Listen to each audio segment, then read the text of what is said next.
Good morning. Today is 18th of March 2017 and we are going to discuss the articles of The Hindu. सबसे पहले नजर डालते हैं कौन कौन से आर्टिकल्स आज हम डिस्कस करने जा रहे हैं। पहला जो ये आर्टिकल है नेशनल हेल्थ पॉलिसी से रिलेटेड है, काफी इंपॉर्टेंट आर्टिकल है। नेशनल हेल्थ पॉलिसी 2017 आई है तो इंपॉर्टेंट क्वेश्चन इस पे बनता है, इसे हम डिस्कस करेंगे। नीचे का जो आर्टिकल है, नीदरलैंड में इलेक्शन संपन्न हुए, रिजल्ट आया नीदरलैंड के इलेक्शंस का, तो उसमें क्या मायने उसके निकाले जाएं। काफ़ी सारी उनकी इंटरनल अंदरूनी राजनीति की डिटेल्स डिस्कस की गई हैं, वो हमारे लिए महत्वपूर्ण नहीं है। एक दो पॉइंट हम इस आर्टिकल से एक्सट्रैक्ट करेंगे और उसे डिस्कस करेंगे। बीच का जो आज मेन आर्टिकल है ये है तमिलनाडु की पॉलिटिक्स से रिलेटेड में। तमिलनाडु में जयललिता की मौत के बाद में वहाँ पे एआईडीएमके में लीडरशिप के लिए लड़ाई चल रही है और डीएमके जो दो पार्टीज हैं, दूसरी पार्टी जो डीएमके है वहाँ पे भी करुणानिधि आजकल बीमार चल रहे हैं। स्टालिन जो है वो एक प्रकार से लीडरशिप रोल संभालेंगे डीएमके में। तो यही सब चीज़ें एआईडीएमके डिस्कस किया गया है और डीएमके, ये चीज़ें हमारे एग्जाम के लिए महत्वपूर्ण नहीं है तो इस आर्टिकल को हम नहीं डिस्कस करेंगे। नीचे का जो आर्टिकल है वो यूरोप से रिलेटेड है। यूरोप में फ्रांस में एक प्रकार से जिस प्रकार से अब इलेक्शन चल रहे हैं, लेकिन वहाँ पे एक लीडर हैं फ्रांसिस फोलिन, उन पे करप्शन के चार्जेस लगे। तो थोड़ा बहुत एक दो पॉइंट ही इस आर्टिकल से भी हम निकाल लेंगे, वैसे इंपॉर्टेंट ये भी नहीं है। सैटरडे है, सैटरडे को आपको पता है ग्राउंड जीरो आता है। तो ग्राउंड जीरो महाराष्ट्र और कर्नाटका के बॉर्डर पे एक प्रकार से चिंताजनक, काफ़ी चिंताजनक बात देखने को आई कि वहाँ के बॉर्डर पे जो गर्ल चाइल्ड के गर्भ मिले, तो एक प्रकार से काफ़ी चिंताजनक ये विषय है। और वुमेन के स्टेटस को लेकर कल भी हमने एक आर्टिकल डिस्कस किया था, तो ये हम नहीं डिस्कस करेंगे क्योंकि इसमें काफ़ी डिटेल्स हैं छोटी मोटी, कौन किसको अरेस्ट किया गया, कौन जिम्मेदार है, इस प्रकार से। तो एग्जाम में यूज़ होने के लिए पॉइंट्स काफ़ी कम है। इसके अलावा जो हम डिस्कस करेंगे इकोनॉमिक्स टाइम्स के दो आर्टिकल्स, हम काफ़ी इंपॉर्टेंट आर्टिकल्स हम डिस्कस करेंगे। एक जो सरकार ने यूपी चुनाव में एक प्रकार से जो फैसला लिया था किसानों के ऋण माफ़ करने से, उससे रिलेटेड, और एक कॉपीराइट के इशू से रिलेटेड। तो चलिए स्टार्ट करते हैं। सबसे पहले एक एक दो दो जो इंपॉर्टेंट पॉइंट्स हमें निकालने हैं वो निकाल लेते हैं हम। नीदरलैंड देखिए यहाँ पे है, कल भी हमने मैप में इसकी पोजीशन देखी थी। फ्रांस, जर्मनी, नीदरलैंड और बेल्जियम इसके पास में है और इंग्लैंड भी पास में है। देखिए नीदरलैंड में इलेक्शन हुए, जो दो मेन पर्सन्स फाइट में थे वो ये एक थे विल्डर्स और एक थे मार्क रूटे। अब देखिए ये जो मार्क रूटे थे ये सेंटर राइट में है। जैसे ऐसे होता है, मान लीजिए लेफ्ट पार्टीज जो होती हैं, आपको पता है, जो राइट्स की मांग करती हैं, मार्जिनलाइज्ड सेक्शंस की बात करती हैं, freedom of speech and expression की बात करती हैं। राइट जो पार्टीज होती हैं वो कल्चर की बात करती है, नेशनलिज्म की बात करती हैं, राइट पार्टीज हमेशा। तो ये थे मार्क रूटे थे, वो सेंटर राइट में थे, यानी एक्सट्रीम राइट नहीं थे, ये सेंटर राइट में थे। और जो विल्डर्स थे ये एक्सट्रीम राइट में थे। अब मैं आपको बताता हूँ थोड़ा एग्जाम्पल देके, बढ़िया है, मतलब ध्यान से देखना। देखिए जो ये थे ना विल्डर्स, ये तो बहुत ज़्यादा एक्सट्रीम बात कर रहे थे कि मुस्लिम्स को देश से निकाल दिया जाए, ट्रम्प की तरह में, कि यूरोपियन यूनियन से अलग हो जाए नीदरलैंड, अगर हम सत्ता में आए तो मुस्लिम्स को निकाल देंगे, पूरे के पूरे जो आतंकवाद है हमारे यूरोप के अंदर से जो फैल रहा है उसको ख़त्म कर देंगे। और एक प्रकार से इस तरह की बातें करते थे, बिल्कुल एक्सट्रीम जो बातें करते थे। और ऐसा लग रहा था जैसे अभी ब्रिटेन अलग हो गया यूरोपियन यूनियन से, ट्रंप जीत गए, तो ऐसा डर था कि नीदरलैंड में भी जो विल्डर्स थे, जिनकी जो आइडियोलॉजी है एक्सट्रीम काइंड की है, ट्रंप की तरह है, वो भी जीत जाएंगे। लेकिन वो नहीं जीते। कम से कम जो ब्रेक लग गया है, जो पॉपुलिज्म की लहर चल रही थी यूरोप में, उस पर ब्रेक लग गया है। जो फिलहाल डच के जो प्राइम मिनिस्टर हैं मार्क रूटे, ये जीते, इनकी 33 सीट्स आई, इनकी 20 सीट्स आई। तो कुल मिलाकर उस पॉपुलिज्म की जो लहर है जिसमें ट्रंप जीते, उस लहर पे ब्रेक लग गया है नीदरलैंड में। यह ये आर्टिकल बता रहा है। बाकी तो सारी पॉलिटिक्स की डिटेल है, कौन जीत के आया, कौन किस पार्टी को कितने वोट मिले, कैसे कैसे, वो इंपॉर्टेंट नहीं है हमारे लिए। बस एक ये कहीं कोट कर सकते हो तो याद रखना कि जो एक्सट्रीम, ये जैसे ये कहते थे कि यूरोप की सोसाइटी में मुस्लिम्स का कोई रोल नहीं है, डच सोसाइटी में मुस्लिम का कोई रोल नहीं है, उन्हें बाहर निकाल दिया जाएगा, तो ये हार गए हैं। अगला जो आर्टिकल वो फ्रांस से रिलेटेड है। इस आर्टिकल में ये कहते हैं कि देखिए फ्रांस में करप्शन होता रहता है और कोई ना कोई पदाधिकारी यानी प्रेसिडेंट, प्राइम मिनिस्टर, हर तरह के करप्शन में कभी ना कभी लिप्त पाए जाते हैं। और एक इंपॉर्टेंट रीजन वो इसका बताते हैं कि जो पॉलिटिशियंस होते हैं वो तीनों पोस्ट को एक साथ ग्रहण करते हैं, यानी वो स्टेट पोस्ट को भी लेते हैं साथ में, नेशनल पोस्ट को भी और लोकल पोस्ट को भी, मतलब साइमल्टेनियसली तीनों तरह की पोस्ट को एक साथ लेते हैं। तो इस पर कोई रोक नहीं है कॉन्स्टिट्यूशन में, इस तरह, इसलिए काफ़ी करप्शन के चार्जेस लगते हैं वहाँ के पॉलिटिशियंस में, फ्रांस के अंदर में। अब ये जो थे फ्रैंकोइस फिलोन, ये इलेक्शन लड़ने जा रहे थे और काफ़ी अच्छी खासी संभावना थी। पूर्व राष्ट्रपति जो सरकोजी थे उनको भी पीछे छोड़ के ये आगे चल रहे थे, मतलब अपनी पार्टी के अंदर में।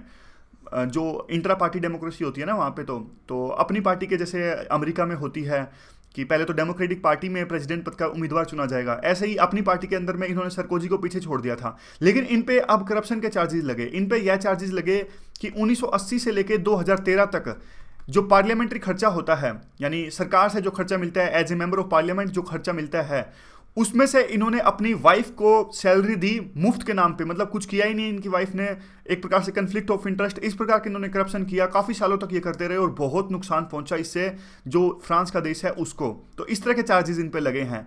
और फिर बाद में तो यही कहते हैं कि ये फिर भी ये कहते हैं कि इलेक्शन लड़ूंगा मैं, और जो ये बातें हैं। तो ये आर्टिकल भी ज़्यादा इंपॉर्टेंट नहीं है, बस थोड़ा सा यूँ पता होना चाहिए कि हुआ क्या है।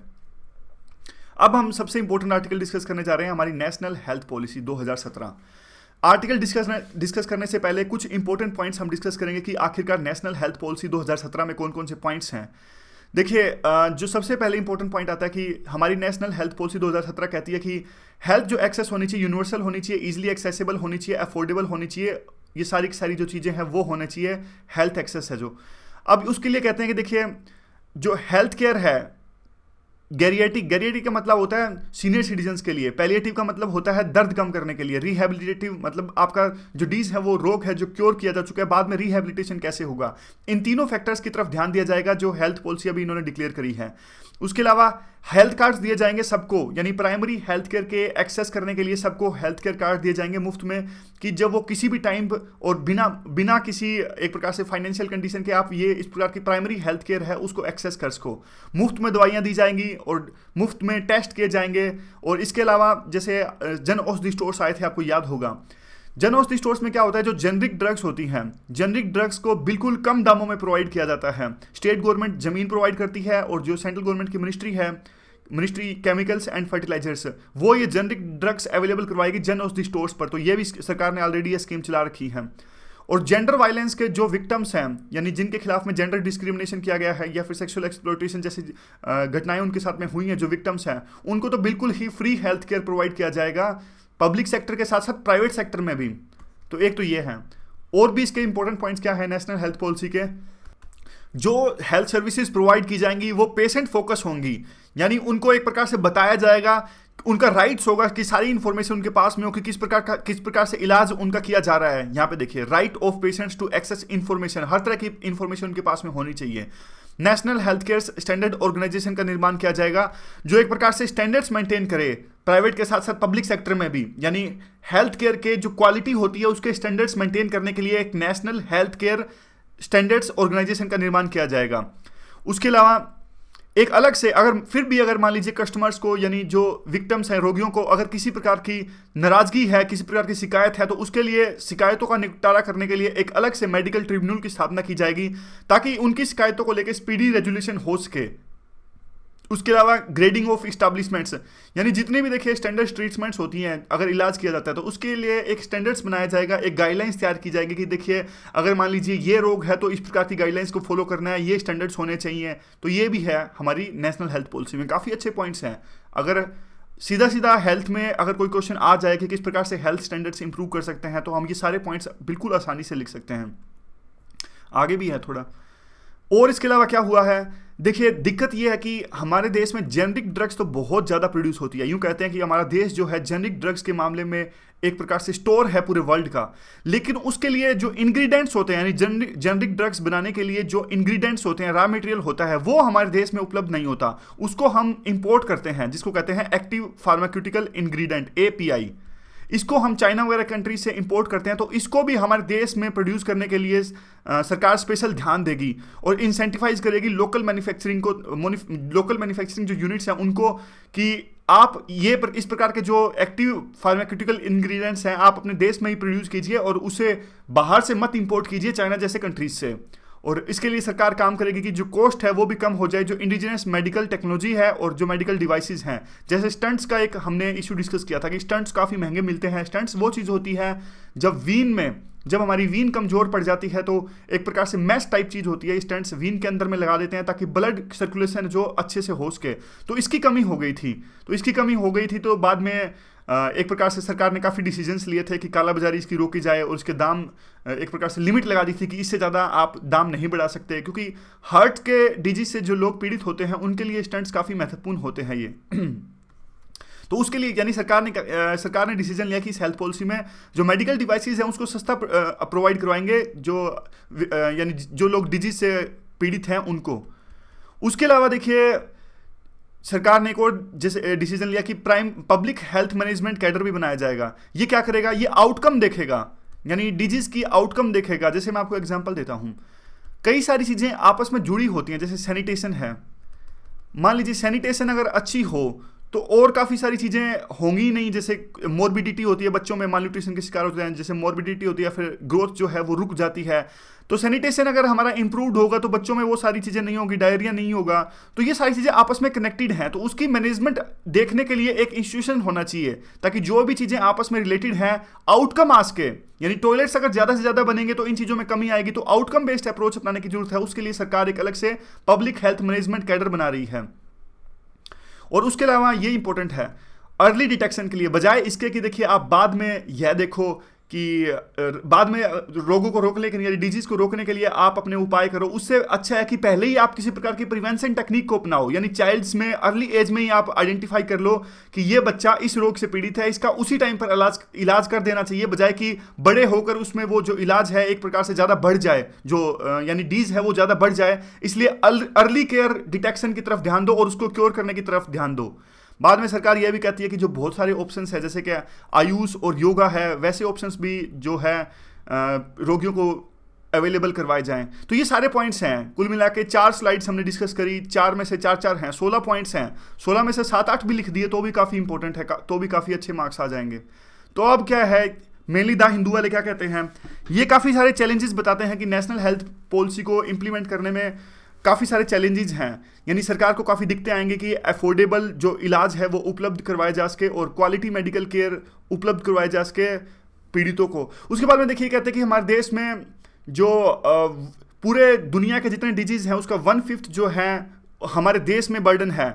यानी जितने भी जो रोग हैं उसका नॉन कम्युनिकेबल डिजीज जैसे कि शुगर वगैरह ये भी हमारे देश में बढ़ते जा रहे हैं। तो उसके लिए काफ़ी सारे जो फंड्स हैं वो अवेलेबल करवाने पड़ेंगे और गवर्नमेंट फिलहाल ऐसी सिचुएशन में नहीं है कि वो ज़्यादा फंड्स अवेलेबल करवा सके। अगर देखिए ब्रिक्स की बात करें, अगर मान लीजिए ब्रिक्स की बात करें तो हमारा देश सबसे पीछे है हेल्थ केयर की सर्विसेज प्रोवाइड करने में, और कैपेसिटी नहीं है बिल्कुल भी। जैसे हमने अभी डिस्कस किया कि पब्लिक फंड जो है वो काफ़ी, यानी सरकार काफ़ी कम इन्वेस्ट करती है हेल्थ सर्विसेज के अंदर में।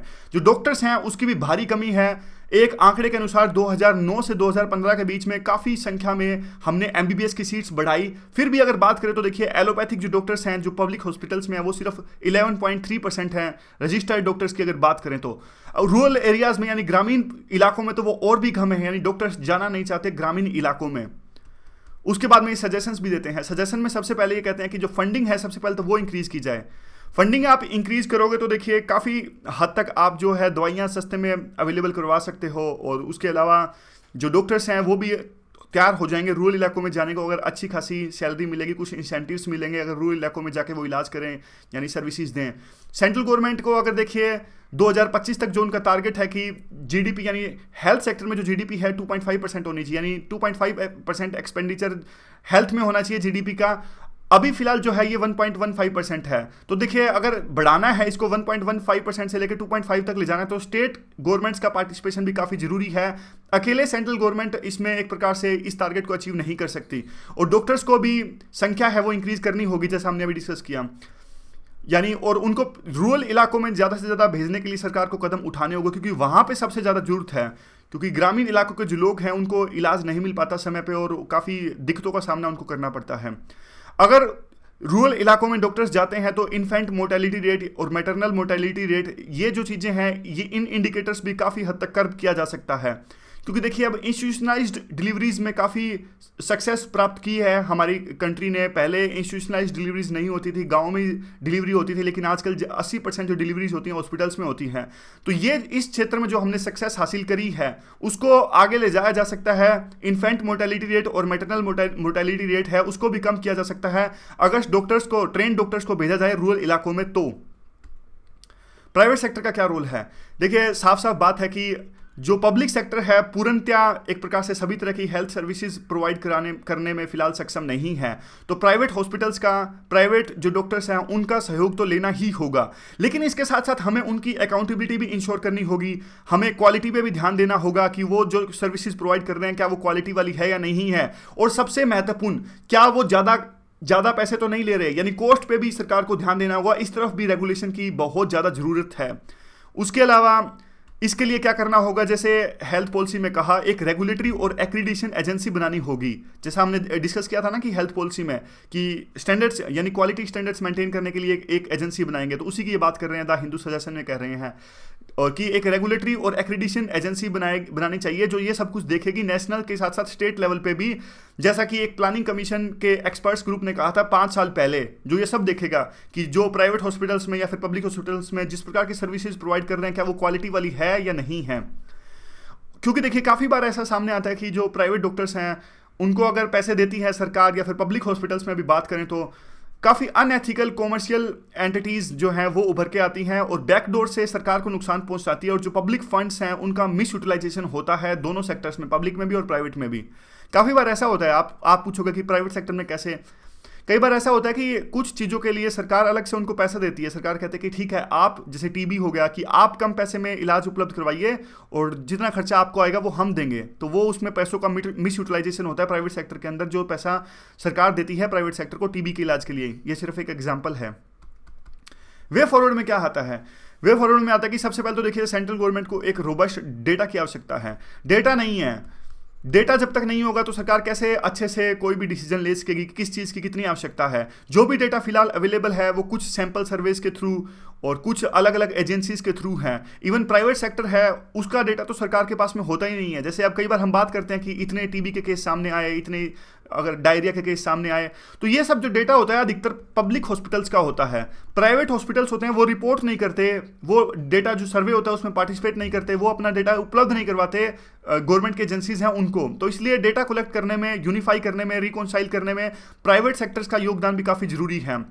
तो एक सबसे इंपॉर्टेंट जो बात लास्ट में आती है कि अगर मान लीजिए आउट ऑफ एक्सपेंडिचर स्पेंडिंग अगर हमें कम करनी है, तो देखिए आउट ऑफ पॉकेट एक्सपेंडिचर क्या होता है। मान लीजिए देखिए गरीब आदमी है जिसकी 300 रुपये दिहाड़ी है, एक दिन के वेजेस हैं 300 रुपये, मुश्किल से खर्चा चल पाता है उसका, गरीब आदमी का। लेकिन अनफॉर्चुनेटली मान लीजिए किसी रोग से वो पीड़ित हो जाते हैं, बुखार हो गया या फिर कुछ टाइफाइड हो गया, तो काफ़ी ज़्यादा खर्चा आ जाता है, तो उसका गरीब आदमी का पूरा बैलेंस बिगड़ जाता है। यानी वो अपनी डेली दिनचर्या पूरी करने में उन्हें काफ़ी दिक्कतें शामिल उनके आती हैं। मान लीजिए 2 वक्त की रोटी खाने में मुश्किल हो जाती है, क्योंकि अगर मान लीजिए कोई बुखार हो गया, तो इसे कहते हैं आउट ऑफ पॉकेट एक्सपेंडिचर। मतलब आपको रोग हो गया और उसे यानी आप उसका इलाज नहीं करवा सकते क्योंकि आपके पास पैसा नहीं है इतना। तो देखिए अब ये कहते हैं कि इसको कम करना है आउट ऑफ पॉकेट एक्सपेंडिचर को, तो जितने भी जरूरी दवाइयां हैं, जितनी भी जरूरी मेडिसिन हैं, उसको फ्री में अवेलेबल करवाओ, और जो टेस्ट हैं यानी जो भी डिजीज होते हैं उसके टेस्ट हैं वो सबको फ्री में अवेलेबल करवाओ कि भाई आपके फ्री हैं और देख लीजिए। अगर उसका इलाज करवाने के लिए आपको फ्री में दवाइयां दी जाएंगी और फ्री में आपका इलाज किया जाएगा, तब जाके जो है जो पुअर सिटीजन्स हैं उनको एक प्रकार से उनकी हेल्थ केयर जो सर्विसेज हैं वो पूरी होंगी। तो ये पूरा आर्टिकल था। अगला जो आर्टिकल है ये इकोनॉमिक्स टाइम्स का है।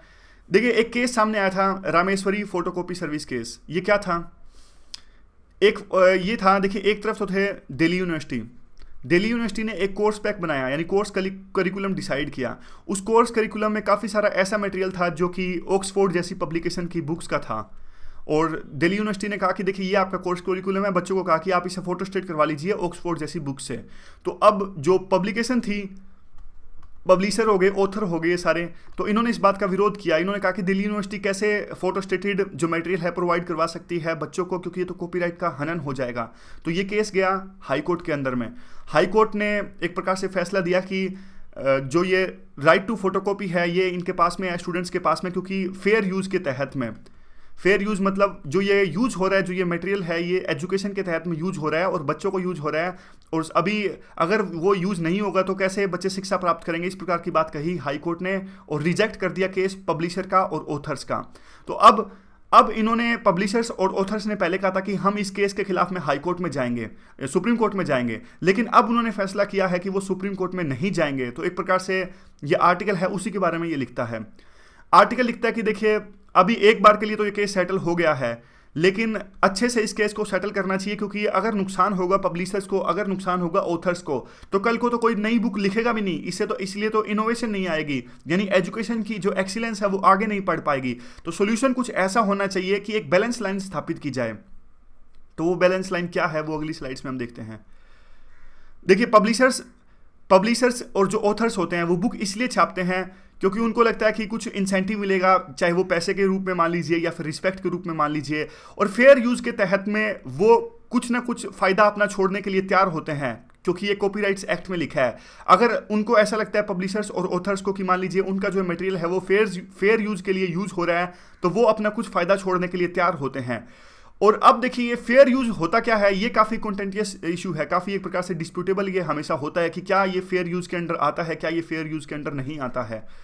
तो अब ये कहते हैं कि देखिए, जो ऑथर्स और पब्लिशर काफ़ी बार बात करते हैं, जैसे अभी इन्होंने दिल्ली यूनिवर्सिटी को कहा कि देखिए, आप हमारा मटेरियल फोटोस्टेट करवा के अपने कोर्स करिकुलम में तो प्रोवाइड कर रहे हो, लेकिन हमारी दो रिक्वेस्ट है आपसे कि एक तो आप सारी की सारी बुक मत फोटोस्टेट करवाइए, कुछ बहुत जो इंपॉर्टेंट है वही फोटोस्टेट करवाइए। अगर बाई चांस आप फोटोस्टेट करवाते ही हो तो दूसरा कुछ हमें एक प्रकार से कुछ इंसेंटिव तो दीजिए, कुछ रीनमरेशन तो दीजिए, कुछ तो फायदा हमें दीजिए आप। तो इन्होंने मना कर दिया, यूनिवर्सिटी वालों ने मना कर दिया, और बाद में हाईकोर्ट ने भी मना कर दिया और कहा कि नहीं, ये तो बच्चे हैं और यूनिवर्सिटीज़ क्या पैसा देंगे आपको, कुछ पैसा नहीं मिलेगा आपको। तो फिर वही सेम बात आती है कि इससे तो उनका जो मनोबल है वो डाउन हो जाएगा, कल को कोई बुक नहीं लिखेगा। तो बैलेंस लाइन आखिरकार होनी क्या चाहिए? बैलेंस लाइन ये होनी चाहिए कि देखिए, एक मान लीजिए यूनिवर्सिटी के अंदर में लाइब्रेरी के लिए जो फंड्स अवेलेबल होते हैं, मान लीजिए यूनिवर्सिटी में काफ़ी फंड्स आते हैं लाइब्रेरी के लिए, तो वो कुछ फंड्स निकाल के बच्चों को वो बुक्स प्रोवाइड किए जाएं सस्ते दामों पर, तो इससे जो पब्लिशर्स हैं वो भी तैयार हो जाएंगे, कम से कम उनकी बुक तो बिक रही है। वो बात अलग है कि यूनिवर्सिटीज़ में थोड़ा सब्सिडी वो दे देंगे, मान लीजिए 500 रुपये की बुक आती है तो वो यूनिवर्सिटी में 200 रुपये की बेच देंगे, और वो 200 रुपये कौन देगा? वो 200 रुपये देगा यूनिवर्सिटी का लाइब्रेरी का जो फंड है। यानी स्टूडेंट्स का इससे फ़ायदा होगा। स्टूडेंट्स का फ़ायदा इसलिए होगा क्योंकि उनको फ्री में बुक मिल जाएगी पढ़ने के लिए, उनकी एजुकेशन आगे बढ़ेगी। और जो यूनिवर्सिटीज़ को फ़ायदा क्या होगा? यूनिवर्सिटीज़ को फ़ायदा ये होगा कि और ज़्यादा ऑथर्स जो हैं वो बुक लिखेंगे इससे, और ज़्यादा बुक्स आएगी तो एक्सीलेंस आएगी एजुकेशन में, और शिक्षा के नया आयाम स्थापित होंगे। और तीसरा, ऑथर्स को भी ये फ़ायदा होगा, ऑथर्स को ये फ़ायदा होगा कि थोड़े बहुत उनको पैसा मिल रहा है, और उससे भी ज़्यादा उनकी बुक बिक रही है, तो उनको भी ये भी इंसेंटिव मिलता है, रिस्पेक्ट मिलती है, पैसा मिलता है। तो ये एक बैलेंस लाइन होनी चाहिए, बजाय इसके कि आप टोटली रिजेक्ट कर दो ऑथर्स और पब्लिशर्स के क्लेम को। ऐसा इन्होंने आर्टिकल में लिखा। देखिए, हमने जो भी आर्टिकल्स डिस्कस किया ना द हिंदू में, उसमें ये कहते थे कि आमतौर पे उसमें देखिए हमेशा इस तरह की आवाज़ उठाई जाती है मार्जिनलाइज सेक्शंस की। जैसे उसमें उन्होंने कहा कि स्टूडेंट्स को हक है बुक्स पढ़ने का, तो फोटोस्टेट का राइट्स होना चाहिए। लेकिन इकोनॉमिक्स टाइम्स है वो काफ़ी बैलेंस्ड आर्टिकल्स लिखता है, इसमें दोनों तरह की बात लिखी गई है कि थोड़ा पब्लिशर्स और ऑथर्स हैं उनका हक भी एक प्रकार से, उनके राइट्स जो है वो वायलेट ना हो। और देखिए, एक बैलेंस्ड अप्रोच की हमें आवश्यकता होती है हमेशा। और जो आर्टिकल्स हैं आजकल द हिंदू में आर्टिकल्स अच्छे नहीं आ रहे, मिंट में, इकोनॉमिक्स टाइम्स में, यहाँ पे काफ़ी अच्छे आर्टिकल्स आते हैं, तो इन्हें भी आप जब भी टाइम मिले आपको पढ़ा करो। द हिंदू तो अच्छा है न्यूज़पेपर, लेकिन आजकल पता नहीं कैसे आर्टिकल्स आ रहे हैं, नाम चला रहा है पूरा, पिछले काफ़ी समय से द हिंदू का नाम चलता है। यानी हमसे भी कोई पूछेगा तो हम कह देते हैं द हिंदू पढ़ लो, आगे वाले आएंगे उनसे कोई पूछेगा द हिंदू पढ़ लो, तो नाम चला रहा है। वैसे आर्टिकल्स आजकल लाइव मिंट में भी काफ़ी अच्छे आते हैं, इंडियन एक्सप्रेस में भी काफ़ी अच्छे आते हैं, मिंट में भी काफ़ी अच्छे आते हैं। तो बजाय के जो आर्टिकल्स हमारे लिए इंपॉर्टेंट नहीं है उनको द हिंदू से पढ़ने से आप दूसरे न्यूज़पेपर्स को भी एक बार देख लिया करो इंपॉर्टेंस के हिसाब से। अगर आपको कोई लगे इंडियन एक्सप्रेस का आर्टिकल कोई इंपॉर्टेंट है तो उसे पढ़ लो, लाइव मिंट का आर्टिकल है तो उसे पढ़ लो। हम भी डिस्कस करेंगे, बस थोड़े दिन की बात है, फिर उसके बारे में हमें लाइव मिंट के और इंडियन एक्सप्रेस के आर्टिकल जो भी ये इंपॉर्टेंट होंगे वो रेगुलर रूप से डिस्कस करने की कोशिश करेंगे। अगला जो आर्टिकल है वो बैंक के लेके आया।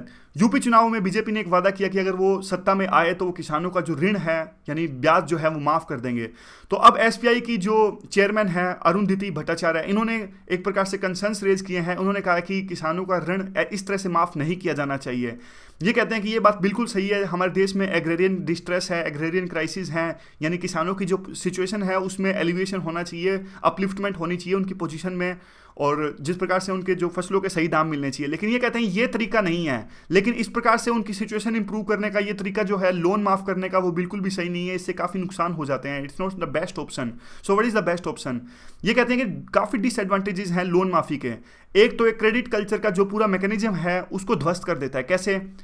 क्योंकि देखिए, अब मान लीजिए किसानों का ब्याज माफ़ किया जाता है, तो किसान दोबारा से ब्याज लेंगे और दोबारा से जो है लोन लेंगे, और दोबारा से उनको यूं लगा कि अगला इलेक्शन जो आएगा फिर जो सरकार है वो दोबारा से माफ़ कर देगी, इसलिए उनमें जो एक प्रकार से जो इच्छा शक्ति है वो खत्म हो जाएगी लोन को चुकाने की।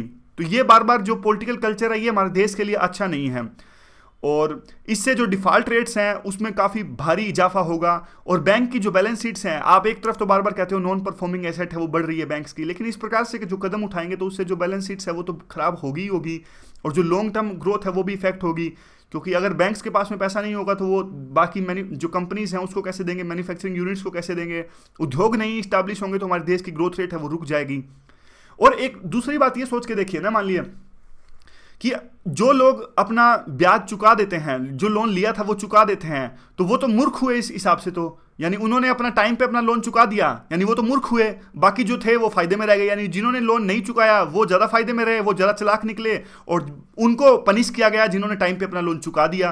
तो ऐसे तो कल को जो चुका रहे थे पहले वो भी नहीं चुकाएंगे, उन्हें लगेगा कि यार पिछली बार तो हमने चुकाया था, बाकियों का माफ़ हो गया, इस बार हम क्यों चुकाएं, हम भी नहीं चुकाएंगे। तो बात यह है कि जो ये पूरा सिस्टम है ना, सिस्टम को ख़राब कर देता है।